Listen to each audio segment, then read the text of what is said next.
to experience it. Chalo, we're going live. We're going live.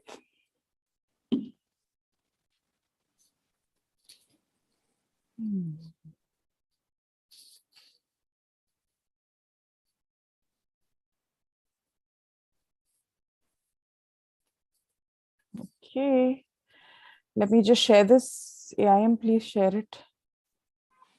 Use.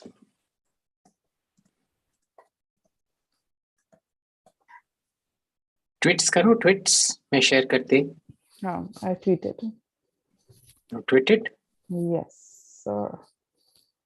Now they'll again start saying, why do you all discuss other things when we should be live now? People are coming live. All right, let's start. Abhijit, have you managed to tweet? Which one, yeah? I haven't seen you. I have tagged you. Oh. Hello, friends who've already joined us. Please retweet that we are live now. This is a very important discussion.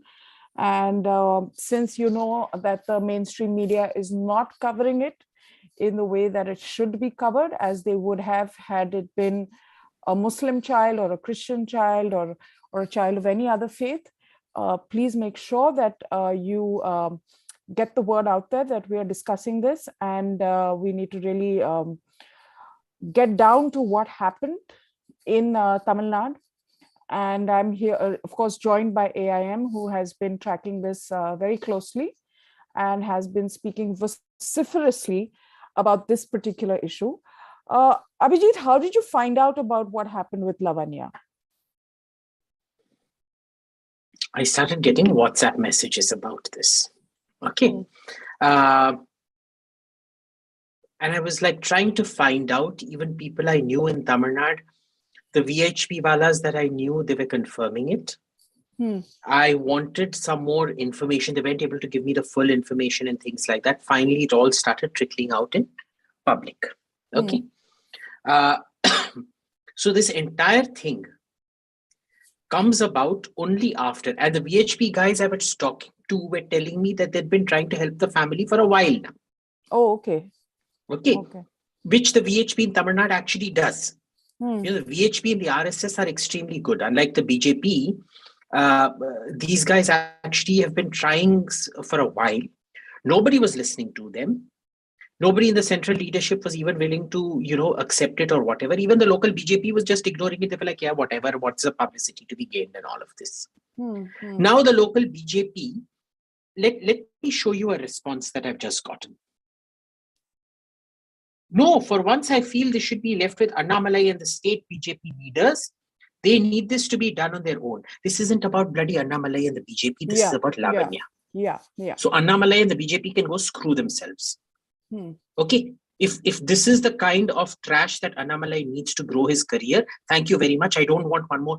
Annamalai can go down in flames. I don't want another girl dying for his worthless career. Okay. These people, they treat Hindus as disposable commodities.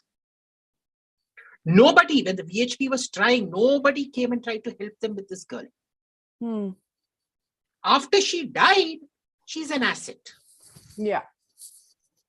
What these buggers do is bloody cadaver politics. It's too late. All of them do it. It's too late though, because it's too late. 17-year-old. But there have to be consequences for that bloody school. Yeah. There have to be consequences for the teacher, for the management, and for the bloody church that ran that school. Yeah. Where are the consequences? Yeah. And see, some 2-bit 100-meter marches aren't going to get you that. No, the for BJP me, doesn't swing. The BJP doesn't swing shocking, squat in Tamil Nadu. For me, what is shocking is that the VHP has been tracking what they need is a central minister calling up Stalin and calling up and threatening. What they need is a central minister going down and meeting the goddamn family. Yeah. They won't do that. Because for them, this is an opportunity to grow Annamalai and the BJP. No, everything cannot be through a political prism. No, but for them it is. Cannot be viewed like this. It's just... But for them it is. No, and what about the Child Rights Commission? Have they stepped in? Have they sort of taken up this issue? Because there is a dying declaration of Nothing. hers Nobody wants to talk about it. What do you think? Is it the Goa factor? The fact that we have elections in Goa, which has a sizable Christian That's exactly what population, it is. And nobody wants to kind of take on the church and talk about this issue? Is that what it is, you think? 100%. Okay. They basically don't, everything for them is politics.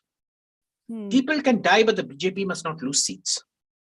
Today, they have taken out a massive protest. They've staged a protest. They've done all of those things. Nobody in the center. Yeah.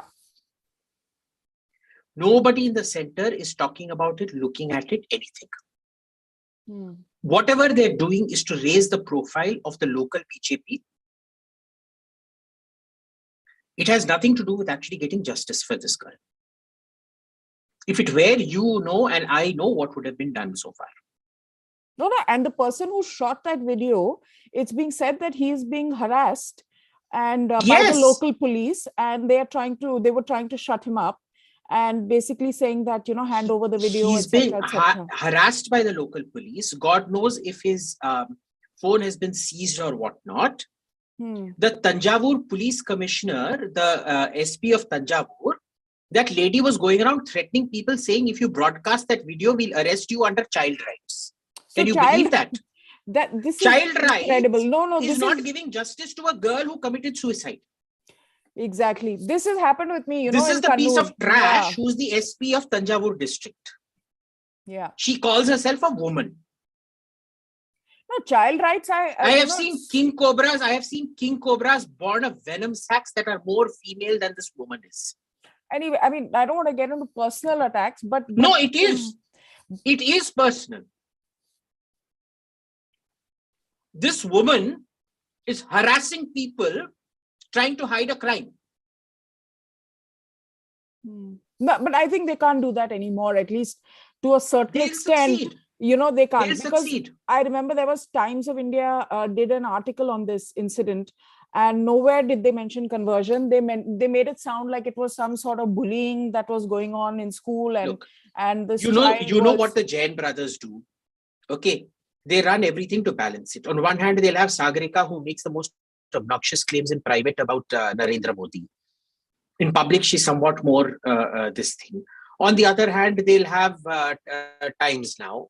And then on the other hand, again, they will have Mirror now. So spare me the Times of India. The Times of India has become the brothel of India. ठीक है ना? तो उसको छोड़ो. And why is nobody else covering it? That's the other factor. Only Anand Narasimhan of CNN News 18 actually did a show on this and brought it out and was deeply affected by it. But nobody else seems to be doing it. And my whole point is, imagine, okay, for a minute, Abhijit, if this was UP, if it was a Muslim boy or a girl who, or even for that matter, what's happening in Karnataka today at like 10 a.m., 11 a.m., I did a show on that hijab controversy. So, that gets mainstream time, that gets mainstream media attention. And here a child who has committed suicide because of being harassed into conversion, as per her dying declaration, not going by any other's words, not going by what the politicians are saying, not going by what the cops are saying, going by Lavanya's words itself. And there's nothing. They haven't even brought in the trash who ran that school for questioning. And that school is still running, one assumes. Yeah. And there's nothing that's going to come of it. The first thing that they should actually do is shut that school down, is to say that, hello, close your doors. Look, we know Stalin won't, because if you look at the temple demolition drive, there are over 2,000 illegal temples, mosques, and churches that have been identified. Only the temples are being demolished. The churches and the mosques aren't being touched. Okay. Now, in all of this, it's fantastic for the BJP to get Hindus riled up. It's even more fantastic for the BJP if nothing happens on this.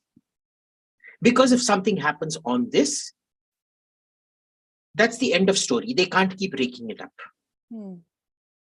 Understand, the BJP does what is good for BJP, not what is good for Hindus. No, but see, that may be one part of the argument, but I'm saying, what then is stopping Stalin from stepping in and saying that, look, this is something that I'm handing over as on a platter to the There's BJP. That fellow Ezra Sargunam, Archbishop or whatever, Ezra Sargunam and people like that, who are on record saying that the DMK government runs only because of them. If they didn't vote for this thing, no government in Tamil Nadu can survive without their support. Yeah, and that is the truth. But Abhijit, this we've heard under Jagan's rule, right? This sort of encouragement given to conversion and actually shielding, illegal conversions and things like that.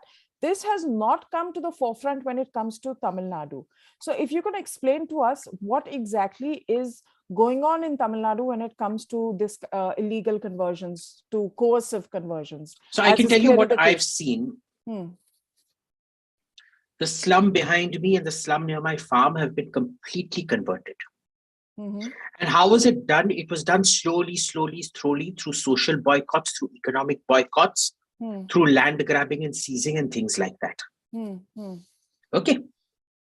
Nothing was ever done to stop it. Why? Because the first thing they do is when they set up a church, first they would never set up a church. First they would set up a school. Yeah. Okay. They would set up the church in the school.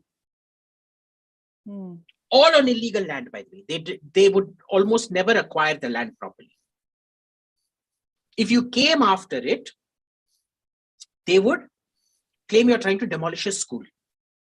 They incentivize the people claiming we're providing you with a school. Slowly the conversion would happen because then they would network you into all the social benefit schemes and things like that, which Hindus have none of. And ultimately the entire thing converts. And once they're in a majority, they'll basically coerce people, do whatever required. And by that time, it becomes a political issue where you have to win the seats and things like that. So you will do what they're asked to do. No, that's the other factor, right? I mean, this carries on. Even in Lavanya's case, they were telling her that if you want to study further, then you need to kind of, convert to Christianity. And this was not happening like for a week, 10 days, a month. This was happening for years. And not only by the teachers, but they had also influenced the peer group. Now, having been a 16, 17-year-old girl myself, I can tell you that your peer group is extremely influential, can be extremely, oppressive, and can corner you into all kinds of activities and make your life very uncomfortable. Which is why you have to admire the bravery of this girl. She withstood all of that for her faith. Yeah.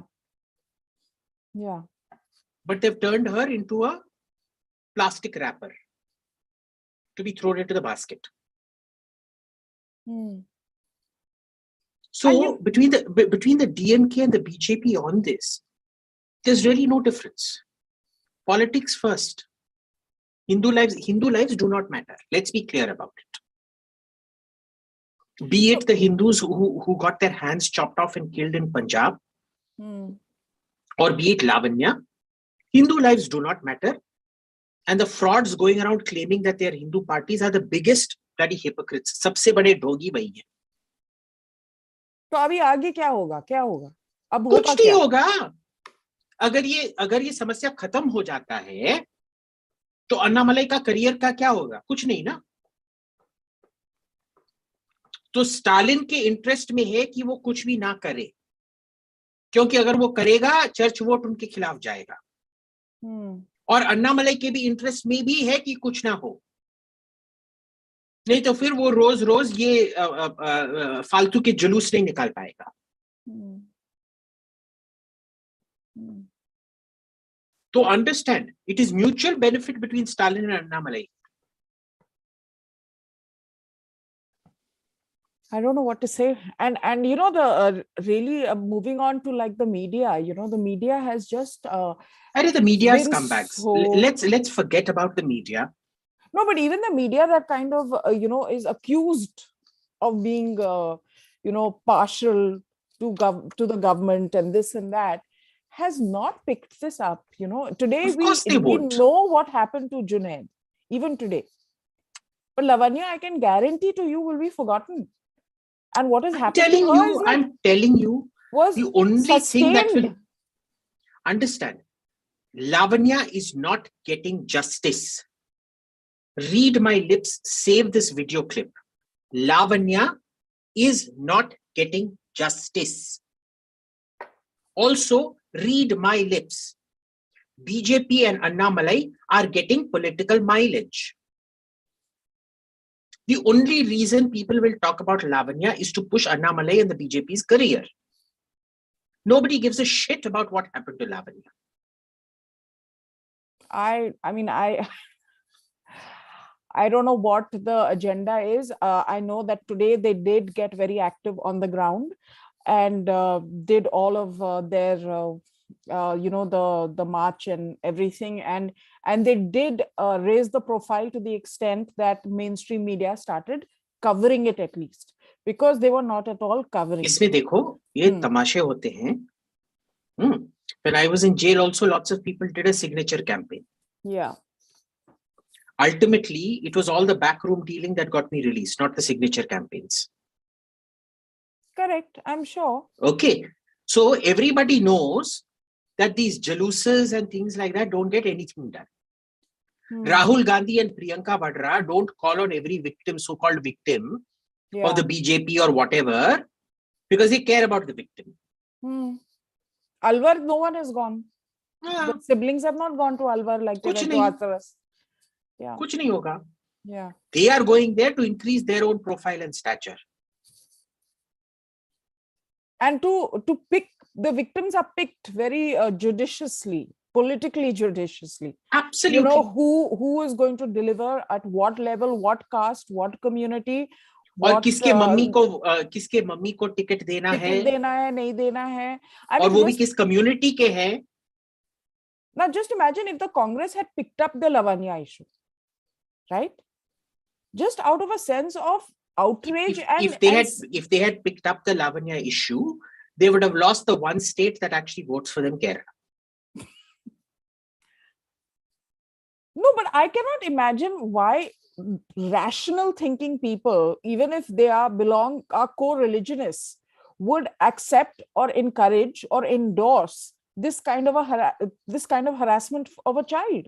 That doesn't make any sense to me. Why do we assume the worst? They don't care. Why do you assume anybody cares? No, if this was done to a child to convert them to Hinduism, I would kind of condemn it, and I would say, no, I don't want to be associated. Totally condemn it. So why are we assuming that, or why the political parties assuming that good, decent, God-fearing people, be them whatever religion, Christian in this case, would be okay with this? Because this is like child abuse that has had devastating consequences. I think the situation we're in, a lot of Christians, remember, are neoconverts. The fanaticism of the neoconvert is much scarier than the fanaticism of an old Christian. Okay. Yeah, I get that. Yeah. Therein lies the problem. The majority of Andhra and Tamil voters who make the difference are neoconverts. That is not a segment of the population you want to piss off. Yeah. Yeah. And it all comes down to votes, and my whole point is that, you brought up the VHP and the fact that they've been following this up for months and were trying to raise a stink about it, but didn't get the support that they needed. I remember that outrageous Outlook cover story, which accused the RSS schools of running a trafficking racket. And these schools and these hostels, the children are not converted, nothing. They follow their own traditions, their own belief systems. There is absolutely nothing of that sort that happens. But it was a cover story. And here you actually have a case wherein the poor child herself, I mean, imagine I don't know. I mean, she's on her deathbed and she's talking about अगर dying declaration का value नहीं है, हाँ, किसका value है? But I don't understand, where is the Child Rights Commission? And here's the thing, Thanjavur की SP जाके उस डाइंग डिक्लेरेशन को सप्रेस करना चाहती है, धमकी दे रही है किसको? जिसको बच्चे ने अक्यूज किया था उसको नहीं, जो उसके स्टोरी को निकाल रहे हैं उसको धमकी दे रही है वो औरत. And very specifically, she's named the teacher who was the main culprit behind this.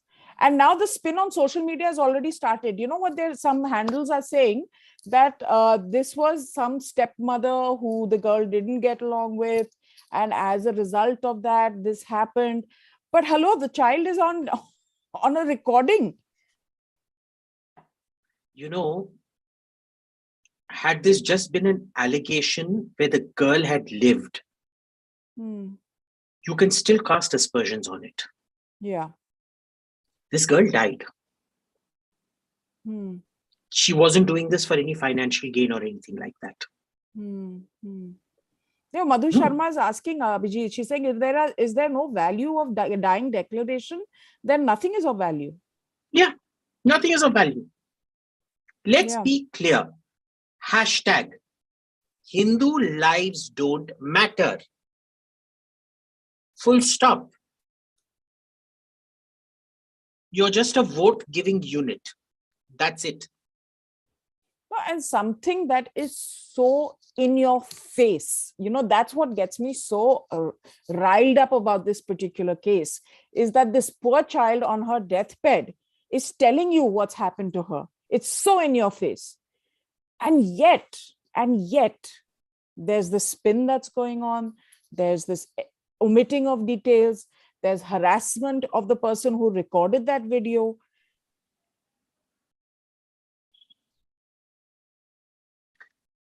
I've just look at the kind of responses I'm getting. Yeah. Pranay 1043428. You have no idea about Tamils. I have no idea about Tamils. Yeah. In fact, let me say one of the reasons I called you. One of the reasons I called you is because you're Tamil. I'm actually Abhijit Shah Mitra. I'm not Abhijit Iyer Mitra. A handful of BJP leaders from Hindi-speaking states. That's you. You're a BJP leader. No. I said no. Not talking about me. I only have no idea about Tamils. He has idea about Tamils. He knows Tamils. A handful of BJP leaders from Hindi-speaking states visiting Lavanya is enough to make it a Hindi imposition revolt. What? This issue has to be taken up by Tamilians while the rest of India can support from outside. No, but Khushbu Sundar, I thought, made quite a powerful intervention. Khushbu She's brilliant. Yeah. She made a powerful intervention. Look. Yeah. Both Khushbu and Annamalai are brilliant. I don't begrudge them that. My issue is this is not about the BJP. Yeah.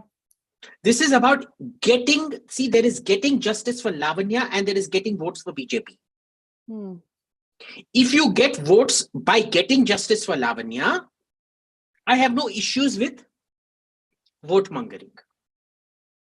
My problem here is they are doing everything to get votes. They are doing nothing to get justice.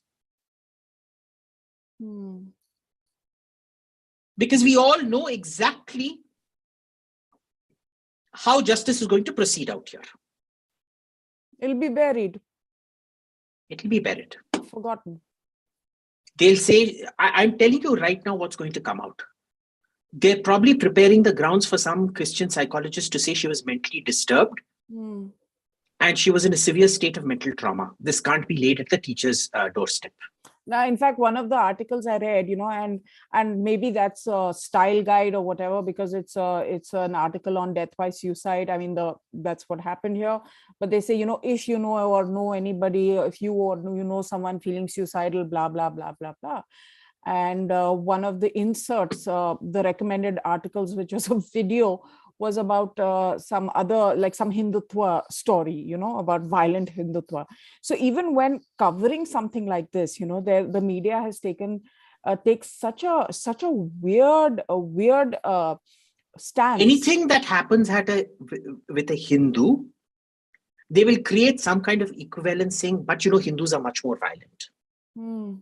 Anything that happens to a Muslim or a Christian, there is never any equivalence to it.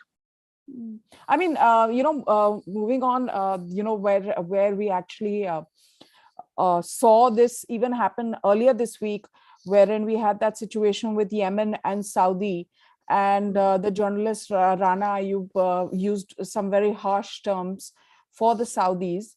And in this entire conversation, I felt that the Indians who were killed in the UAE, they were not even mentioned. They were not mentioned by anyone. Like they didn't come up on anyone's radar. See, and she's free to condemn the Saudis.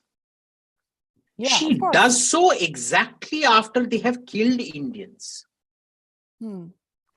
You go read her brother's tweet, Arif Ayub, who runs El India. See the kind of toxic snake, jihadi snake this man is. You go read the kind of shit her father used to write. His name is this thing. If you go to Rekhta, there's a whole set of books he's published. Pure venom. This has been a jihadist family from father down. I'll tell you his name. No, I think we should be careful about using those terms for anybody because we live in polarized times. No. You read it. You read it. His name is Muhammad Ayub Waqif. I want all our readers to all our viewers to just Google that name. Go read whatever crap he's written and make your own minds up. Yeah, let people make their own minds up. Let's not, these are difficult times, and now one doesn't want to. This lady works for the Washington Post, which has consistently pushed a pro-Muslim Brotherhood line, which Turkey and Qatar love. Yeah. Remember, Jamal Khashoggi also pushed the Muslim Brotherhood line. He was killed. It was tragic. That should never happen. But remember the accusations against him of normalizing terror, of going on supporting the Muslim Brotherhood. They are all accurate. He was the last vestige of the former Saudi policy before MBS comes to power, which was about supporting terrorists. And he was definitely you look, since MBS has come to power. Since MBS has come to power, you look what has happened even in Syria. The Saudis and Emiratis are no longer willing to support the terrorists. They're not very comfortable with Assad but imagine the sheer for the Emirati foreign minister to go meet Assad. Just imagine the sheer amount of bitter juice he would have had to swallow, saying you may be Iran's closest ally, but you're still better than the schmucks that Iraq and Turkey and Qatar are supporting. Okay, so there is a fundamental reorientation there going on. She will never criticize Turkey. Whatever is happening in Yemen, what Turkey has done in Syria is far, far, far, far worse. Do you remember that Kurdish female journalist who was taken out, parts of her genitals were chopped off while she was alive and she was raped? Where was Rana Ayyub talking about it then? Her brother keeps tagging Erdogan. Have you seen the kind of rubbish she's been tweeting out? Tagging Erdogan in what? Like what? I don't follow everybody should cut off ties. MBS must be removed. There should be regime change of Saudi Arabia. There should be regime change of this thing. They are normalizing ties with Israel. How can you normalize ties with Israel? Mohammed bin Zayed must be deposed. This bugger runs El India. I was speaking to someone who's in the know. For his profession, he shows skimpy women. But iska belief system dekho. I was speaking to somebody. Karta kya hai aur believe karta kya hai? AIM, I was speaking to somebody who knows, and they said that there is a lot of Qatari money which is being used to fund think tanks, individuals, all Brookings of is the these things. biggest recipient. Remember, Brookings was pushing this jihadi line for a very long time. They still do. Okay, that guy, Charlie, whatever, who was running this entire tamasha, Brookings is notorious for peddling shit. They've taken money from the Qataris and they've peddled shit for a long time. Remember the Steele dossier and the Trump dossier, they all came out of Brookings. Okay, Russia Gate, the kernel of Russia Gate was the Steele dossier, which was concocted entirely at Brookings. Okay, that is what Brookings does. The Qataris are very good at buying up things like this. And you look at TRT, Turkish radio TV, they keep employing all these. This woman, Ruva Shah, Gilani's granddaughter, who used to sit at IANS and spew her venom out there. That other woman, what's her name? I forget now. When her own colleague, she was in India today, when her own colleague got beaten up. She was justifying the beating up of her colleague by this Kashmiri separatist. Oh, yeah. Who's this? I don't know. I forget the name now, but aayega mere ko kahin.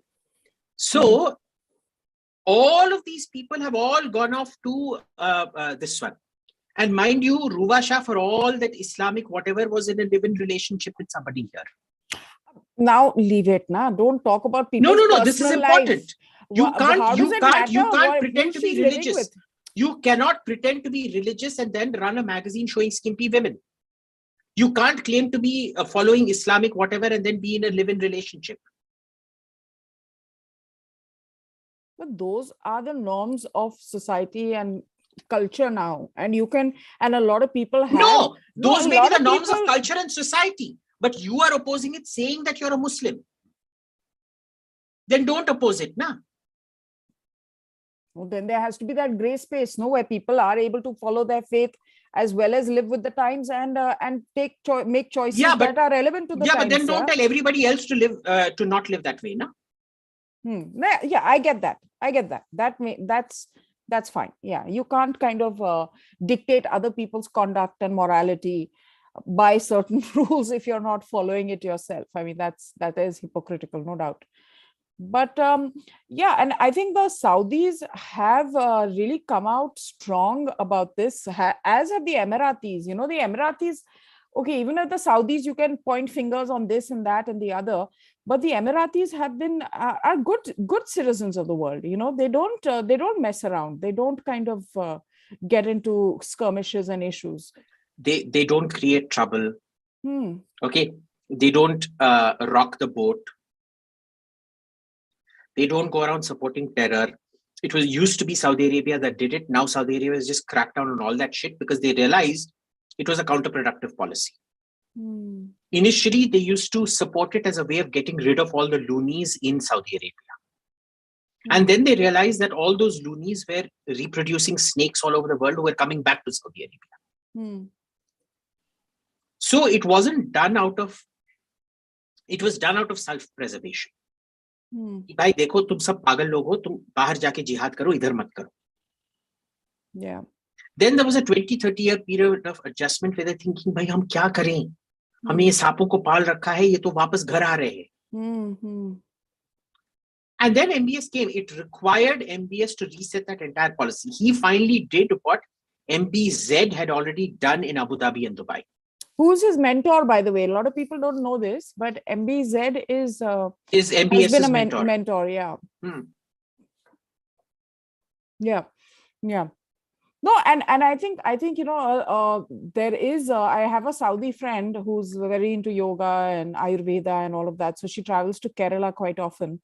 And one time around when she made a visit, and she told me, she says you know, there are hoardings up which are so incendiary that you would never see them in Saudi. Like they would take them down the moment they came up. But in Kerala, you have these kind of really bigoted statements up there.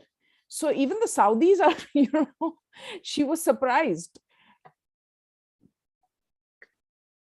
I think everybody was surprised. By the way, breaking news, Ghulam Nabi Azad has been given the Padma Bhushan, yeah. Oh, Padma Bhushan, acha. So what's the next step? You think BJP? What is he going to bring to the BJP even in Kashmir? Credible senior Muslim face, politician, etc. No, he's out. This is the swan song. They'll give them Padma Bhushans like Bharat Ratna to Pranab Mukherjee after his entire career was finished, right? But I think a Padma Bhushan would be enough to alienate him from the Gandhis for sure. Would it? I doubt that. You don't think so? Because he's I think the Gandhis are on very G23, G24 thing. No, I don't think so yet. I think they're still absorbing what RPN Singh did today. So there's this rumor on social media that Sonia Singh, who's his wife and a very senior executive with NDTV, might be contesting elections on a BJP she's ticket. Not. Or look, she's always stayed out of his politics. As far as I can tell, I don't know them. But you look at you look at the way Sonia conducts her programs or talks on Twitter. I have never seen her being partisan. Have you ever seen her being partisan? I don't follow her, so I haven't really tracked her that closely. But you know how NDTV in general has this reputation, right, of being partisan. So most of them are blatantly partisan. Yeah. So I think that then kind of I think Nidhi was the absolute worst of the lot, because every time she used to have a BJP guy, she'd give the other guys 3 times the amount of time, and she'd keep interrupting the BJP guy. She never used to interrupt anybody else. You'd be surprised at how many people do that though across channels. Yeah. Despite all the accusations of Godi media and all that blah blah. Yeah. But in this case, I have never seen Sonia do that in any of the interviews. To be fair, I probably see one of her tweets once in a month or something like that. Or her programs, I've probably seen 2, maximum 3 programs overall. I've never seen her play favorites. Maybe the viewers can correct me, but I've never seen her play favorites or do anything of that sort. I've not, frankly, tracked it to the extent where I can pass a comment on it. But certainly, I think it's a big blow for the Congress. And today I was on TV and we discussed that as well, when we were talking about, is this because of opportunism? Of course, I mean, there's opportunism in all politicians and in all politics. I mean, you cannot escape that. That's like a standard. But I think this exodus AIM that's happening of senior level politicians who are really the bench strength of the Congress, one after the other, is a reflection of a lack of belief in the leadership. Right. And here's the problem. The leadership still isn't getting the message. Okay. Priyanka and Rahul keep quitting as president. Well, not Priyanka, but Rahul keeps quitting as president. And then he listens to his inner voice in the clamor. I mean, honestly, how dumb do you have to be to actually believe there's a clamor for you to come back? Yeah. Most Congress people just want these 2 siblings gone. But have you noticed that itself tells you how alienated they are, how full of themselves they are. Zero accountability. They genuinely believe that they are the last line of defense. This is the problem. They've drunk their own Kool-Aid. No, but the thing is but have you noticed that even when these guys leave the Congress, and I was watching Jitu Prasada's interview also today, they very rarely say anything about the Gandhis. Like, they don't come out and say that, look, the leadership is a problem. They'll kind of go around and say things like, oh, there was a lack of vision, there was no direction, but they'll never actually bell the cat. No, even when they exit the party, they're not willing to bell the cat. Yeah.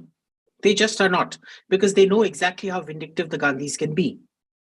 Or do you think they think that there's an entry point back into the party at some point? No, it's not an entry point back. I think it's the sheer level of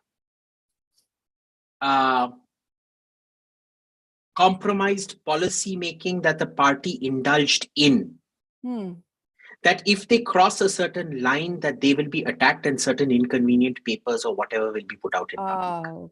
Okay. The way it was explained to me is that the Gandhi family is the reserve bank of the Congress. All the favors and the dirt and the intelligence go there. All the promotion or destruction or distribution of benefits comes from there. Right. So therein lies the problem. But that means that they don't even care what will be revealed because they've taken off. Yeah. And I was watching Priyanka Vadra's. They attack the Gandhis.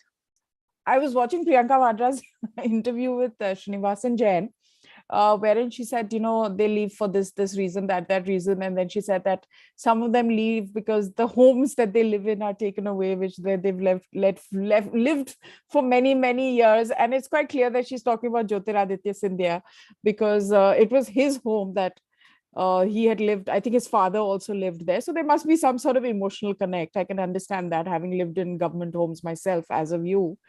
There is an emotional connect. But I think anybody who's lived in a government home, as much as I miss that huge garden that I had and the massive rooms, I can honestly tell you, I definitely don't want to go back to living there. Yeah, because they're falling apart. They're falling apart. Yeah. There's no double glazing on the windows.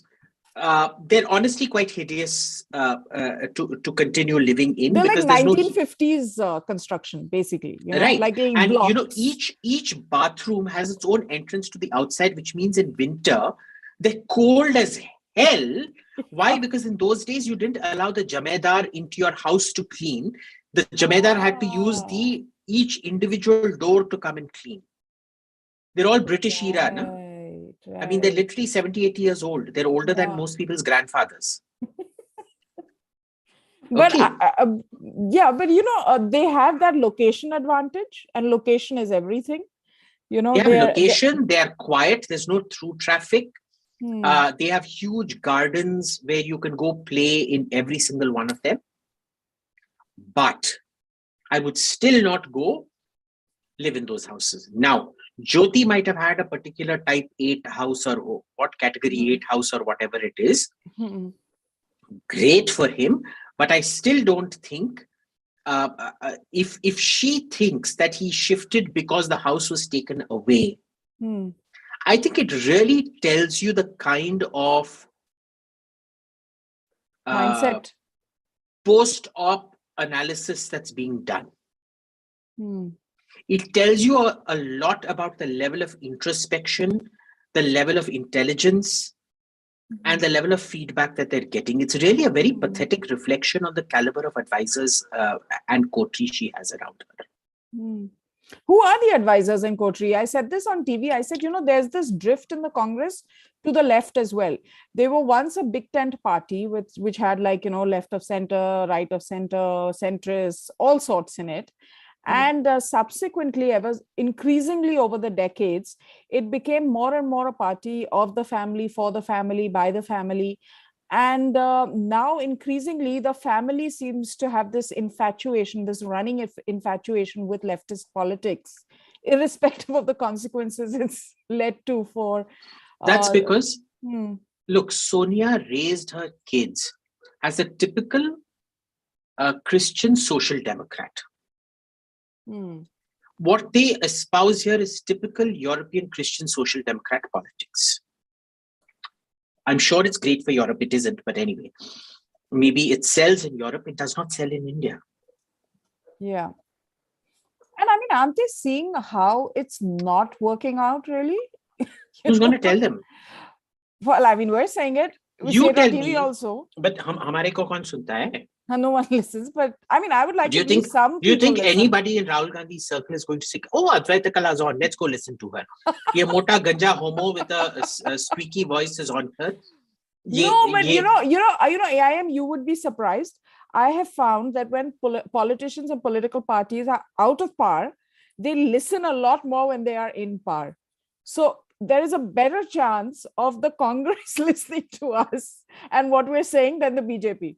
I'll tell you this. No, I'll tell you why.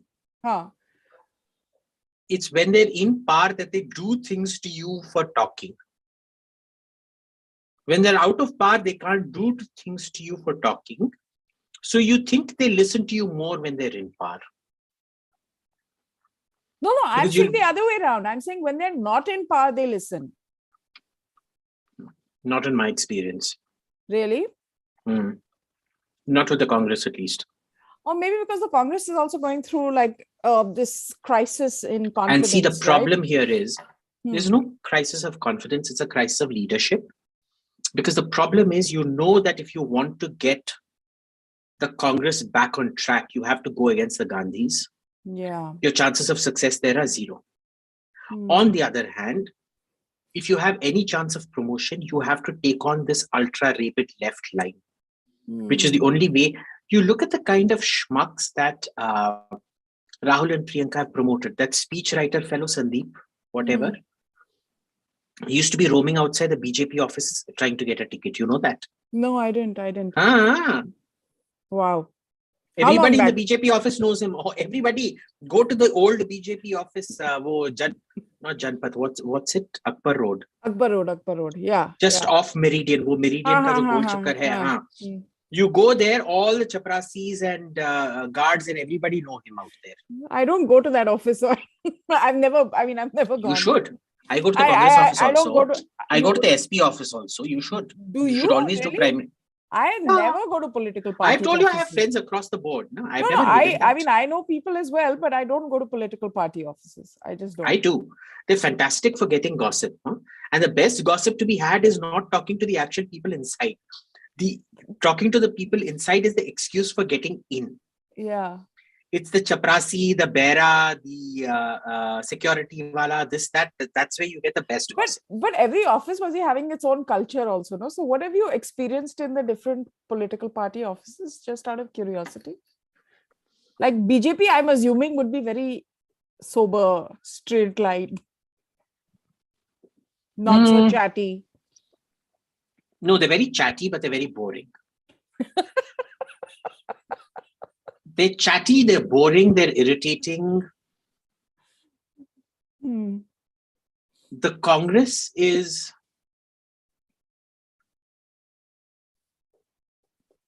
They've lost gossipy. Hope. They've lost hope. You can see the loss of hope.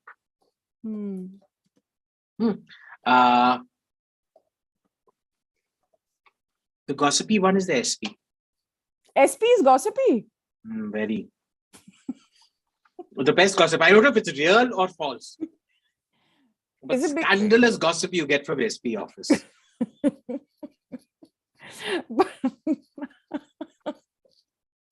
Really? That makes it sound so much more interesting than any other party. And have you been to the commies, the communist office? I went in once, there was nobody there. Because, when I used to work at ORF, it was just behind our office. So I went, there was nobody there. I mean, I walked in and there was nobody there. I didn't even know where to go, so I left. I think it's a metaphor for the party itself, no? So ORF was very strategically placed, no? Because it's on that Rouse Avenue.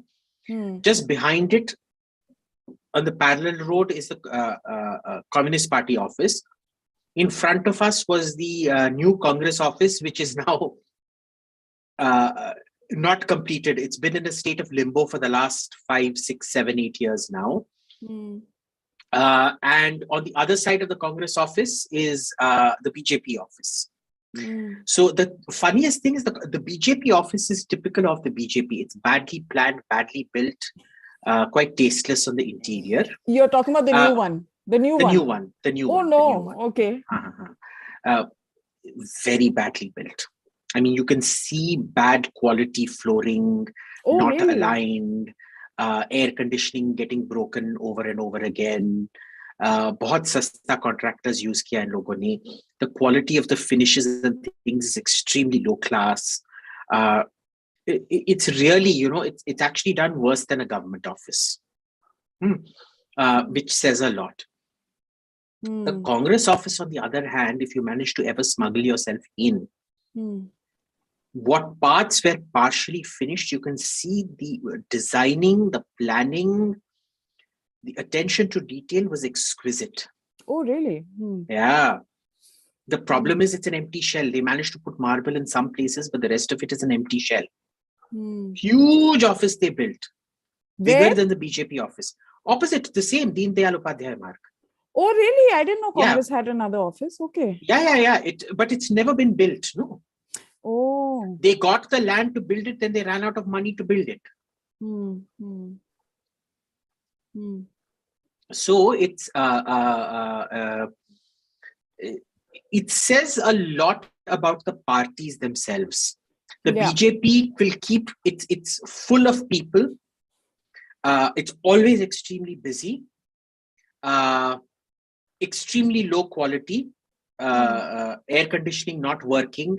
It's a metaphor for their people, for their policies, and for their implementation execution. We just need an excuse to go after the BJP. Why have you become so anti the BJP? But I'm also going after. A lot of people are asking this. They're saying, like, why is AIM so negative about the BJP? Anyway, if you open that, give me something to be positive about. A lot of stuff that's happening, and it would be a lot worse under anyone else at this point of time. No. So let's be clear what it is. The BJP is the least worst of all the options away. But that doesn't mean they're good. That's in every democracy. This is like you asking me. Did you see Biden? No.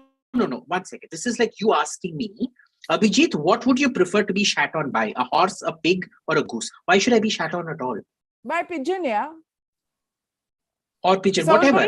But why should I be shat on by anything? Why should I be shat on?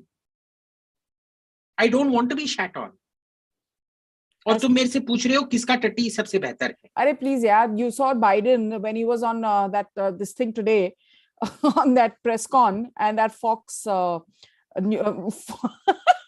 Fox correspondent asked him a question, and under his breath, the kind of language. Mind you, when Trump had called somebody, and he only said SOB, he didn't say the entire thing out loud. Brian Stelter and the media went ape shit. Yeah. And they called it an assault on democracy and all of that. But when Biden does it, they're all laughing.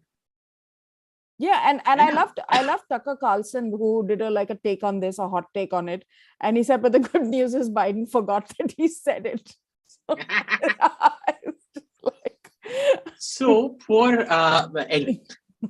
Now, you go to the Congress office, it's a metaphor for them. Complete wealth extraction. They never spent it on anybody. They kept it to themselves. On the public exchequer, they were willing to do very good quality finishing and all of that. Yeah. But when you're out of power, you suddenly run out of money. Why? Because all that money you took out, you put it to your personal coffers. You aren't willing to spend it on the party. The party is rotting. That Congress building is a metaphor for the Congress. It's a hollow shell, which could have been something great. And it's a bhoot bangla now. It's literally a bhoot bangla. There's literally hyenas, not hyenas, but rats and jackals and God knows, not even jackals, foxes and bandicoots and things like that running around. It's a bhoot bangla. Kushal Jaisinghani is asking, can Prashant Kishor bring the opposition together? And speaking of Prashant Kishor, today, I think it was on Barkha, that show, he said that I'm happy to join. I didn't see the show. I saw the tweet that he's happy to join the Congress back and defeat Modi in 2024 if the Congress is willing to take him, etc. No, they're not. Priyanka Gandhi said no, she's not.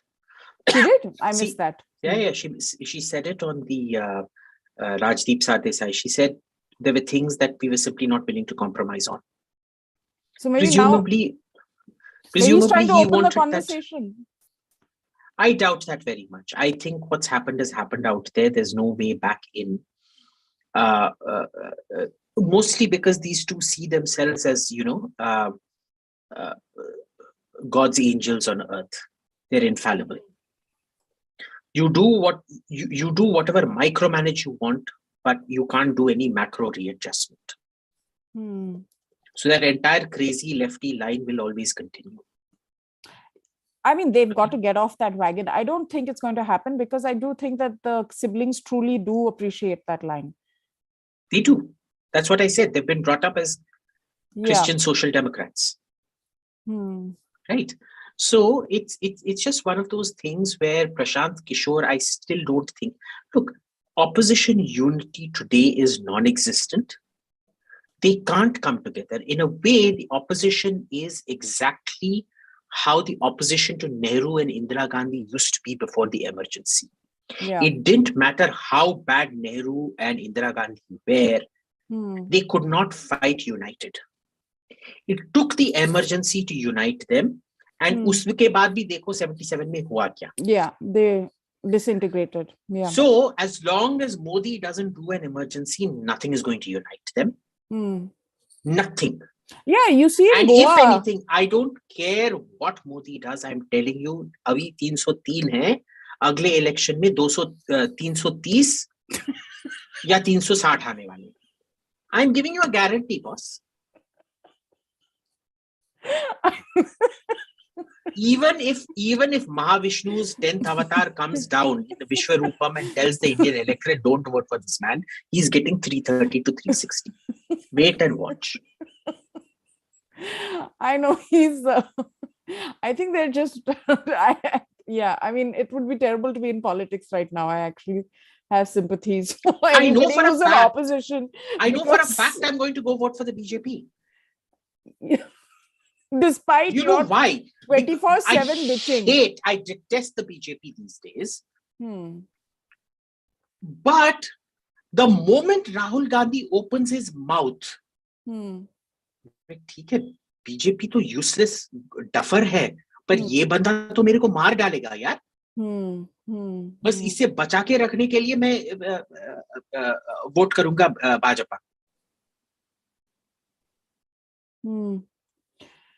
What do you do? That's the reality of our times. And this is the thing with the Congress. Do you, okay, hypothetical question, if the Gandhis exit or they take on this sort of constitutional monarchy role in the Congress, assuming, I'm saying it's hypothetical, do you think someone like you, for example, who finds so much to complain about the BJP but says I'll still vote for them, would find yourself drifting to the Congress? If they aren't so viciously anti-Hindu? Yeah. But if they continue with this bloody social justice anti-Hindu, this anti-Hinduism is something I just can't tolerate. Okay, I will not tolerate you talking shit about Hindutva either. Because remember, it is Hindutva that keeps Hindus safe. Yeah. Hindu बकरा है, पर जब हिंदू इकट्ठा होता है वो हिंदुत्व होता है.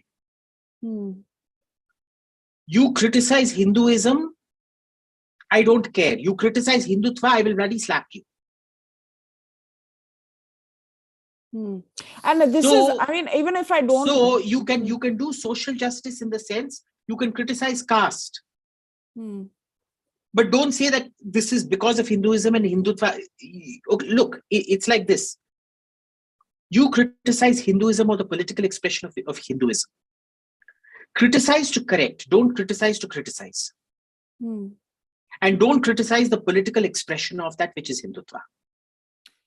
So this is where I think strategies are Congress completely. That is at peace with Hindutva, I can gravitate towards. But if you can't adopt Hindutva, I cannot adopt you. Full stop. This is not, there is no compromising on this. And the fact that you want to make it your pinned up, mudda, that, Rahul Gandhi now is going to go full guns at Hindutva is I don't know. I mean, it doesn't make sense. Look, the boy is a bit of a, shall we just say he's slow on the uptake? Or a complete no on the uptake. Tell me, does anyone on the street actually care about Hindutva? Not from the prism from which he's kind of talking about. Exactly. It. Yeah. I mean, people won't even. It's like me going and saying, it's like me running an election campaign saying, assume I'm standing against Modi in what's his constituency, Varanasi. Varanasi. Imagine me going and running against Modi and saying, "Dekho, unhone jab," and this is my only campaign platform.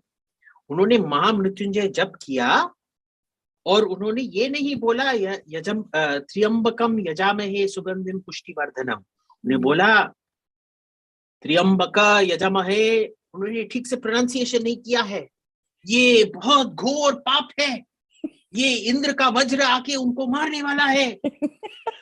Everybody will say अबे तू क्या चमनचू है, चंपू कैसे कैसे चंपू तेरे जैसे पैदा हुए, निकल भय यहाँ से। वो सब अपना जो वाराणसी के बैंक्स में वो जो कचौरी, दाल कचौरी, ये सब दही मिलता है, वो सब फाट फाट करके मेरे मुंह पे मार के भगा के निकालेंगे और ये जाके हिंदुत्व की बात करेगा ऐसे ही। This is exactly it. I mean this is my whole point, na, that there has to be some self-reflection, some self-analysis. There is you none. say that these are my strengths. Who around him is going to give him that reality pill and tell him, listen, you're an idiot? No, I'm not saying that also. I feel that they get it so wrong. If you truly commit to an idea, then commit to it 100%. Like if you are somebody of mixed heritage, where you have these different religious streams flowing into you, Parsi, Hindu, Christian, all of that, then embrace it. That's who you are. But so why do you have to go off against one? Then he'll be the frankly, I mean, the Janoy Dhari Brahmin and all that nonsense. I mean, to be fair, he didn't say that. It was what's his name, Surjewala, who said that. He didn't say it. I mean, this is like unnecessary. Acha, you have to wrap up. Yeah, even I have to wrap up. Thank you so much, AIM. Coming back, we discussed a couple of issues. It's been a while since we've had a catch up online, so I thought it's a good way to get you on to discuss the current happenings. Most importantly, what we started with and spent the most time with is justice for Lavanya. It's an attempt to raise the conversation. Of course, we're a much smaller platform than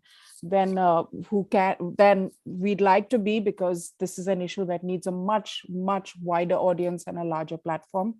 But I really hope that in your own capacity, through your social media handles, through whatever way you can, through your friends group, your WhatsApp groups, please do spread the word about her experience, and let her death not be in vain, for no other reason but for the fact that this should not happen to another child. So thank you, AIM, for sparing the time to discuss this. Thank you. May the blessings of our Lord and Christ be on all your viewers, and I hope you're all converted to Christianity by the end of this century. By the way, my favorite hymn is Amazing Grace, not Abide With Me.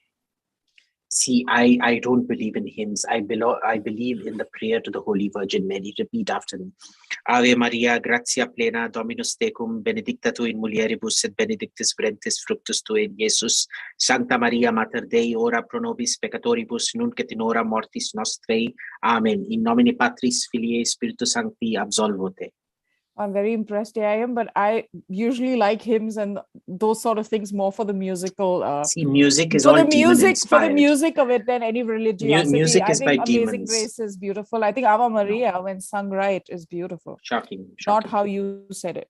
But I only am looking at it from the prism of you music. See, women are the original sin upon earth. Of course we are. Yes, you are the handmaiden of Eve. And you're the distilled essence of the viper in the Garden of Eden. I just have appreciation for good music, not theology. See, diabolical stuff. Diabolical, completely diabolical.